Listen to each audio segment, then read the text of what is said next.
Digital India digital payment व्यवस्था हुई fail. Madhya Pradesh के अधिकांश शहरों में दुकानदार व्यवसायी परेशान हैं। इंदौर में शॉपिंग करने रजवाड़ा जाना हो तो कैश साथ ले जाना।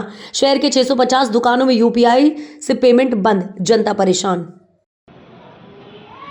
मध्य प्रदेश में लगातार हो रही साइबर फ्रॉड की घटनाओं को देखते हुए जिस तरीके से अगर कोई साइबर ठग किसी दुकानदार के यहाँ पेमेंट कर देता है और खामियाजा उस दुकानदार को भुगतना पड़ता है कि उसका अकाउंट फ्रीज कर दिया जाता है, यानी अकाउंट को बंद कर दिया जाता है और जो उसमें पैसे जमा होते हैं उसको ना निकालने दिया जाता है, ना किसी तरीके का और ट्रांजैक्शन लेन देन करने की अनुमति मिलती है। यानी अपराध कोई करता है और उसकी सज़ा दुकानदार को भुगतनी पड़ती है।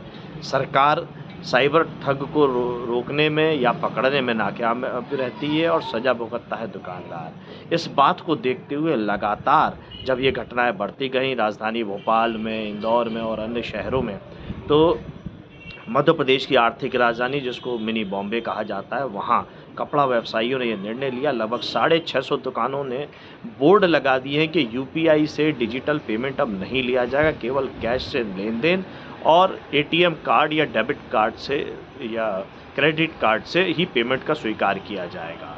तो ये सरकार की बड़ी नाकामयाबी है। नोटबंदी लेकर के आए थे डिजिटल फॉर्मेट को आगे बढ़ाने के लिए कि डिजिटल कैश लेन देन होगा, यूपीआई की व्यवस्था अच्छी होगी, भीम ऐप लेकर के आए थे, लेकिन दिख रहा है पूरी तरीके से साइबर ठगों के सामने सरकार विफल है। भारतीय जनता पार्टी की सरकार नतमस्तक है, साइबर ठगों को पकड़ने में नाकामयाब है और आम जनता और दुकानदार भयभीत है।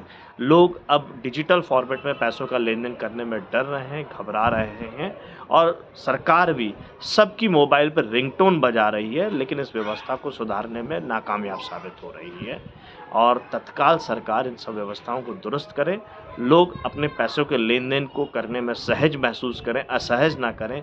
डर का भाव जो लोगों के बीच में पैदा हो गया है, वो इस डिजिटल क्रांति में जहाँ दुनिया तरक्की कर रही है, उन्नति कर रही है, वहाँ हमारे देश में घबराहट और डर भय का माहौल है।